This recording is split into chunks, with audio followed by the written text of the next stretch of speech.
Le 9 septembre, vous dites sur CNews, parce que vous y faites référence, vous dites cette phrase, parlant de Salah Abdeslam, il tient les propos d'un musulman impeccable. Il se comporte en musulman impeccable. Il imite en réalité Mahomet dans le Coran, qui est à la fois prophète et chef de guerre. Et vous répétez vous-même, Éric Zemmour, en cela, Salah Abdeslam est un bon musulman. Je vais vous poser directement la question. Si Salah Abdeslam est un bon musulman, que suis-je? Pour l'islam, vous êtes une mauvaise musulmane. Pour vous, que suis-je? Pour moi, vous êtes une Française parce que justement, vous avez... C'est exactement ce que j'allais dire.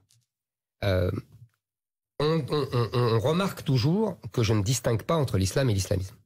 Mais on ne remarque jamais que je fais un distinguo, en revanche, entre l'islam et les musulmans. Je le remarque. Je vous demande votre point de vue. Justement, je vous le dis, je vous réponds.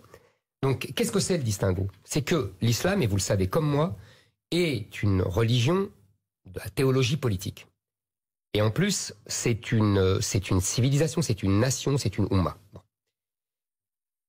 Qui est, je le répète, incompatible avec les principes de la France. Et je n'étais pas le premier à le dire d'ailleurs. Je me rappelle que tout le RPR et l'UDF le disaient dans les années 90. Mais les musulmans peuvent très bien se détacher de l'islam et avoir une pratique de leur religion que j'appelle, moi, avec tous les guillemets du monde, chrétienne. Mais ils le font. Non, non. Vous l'appelez chrétienne, certains l'appellent modérée ou certains l'appellent... Mais c'est pas modéré. Monsieur...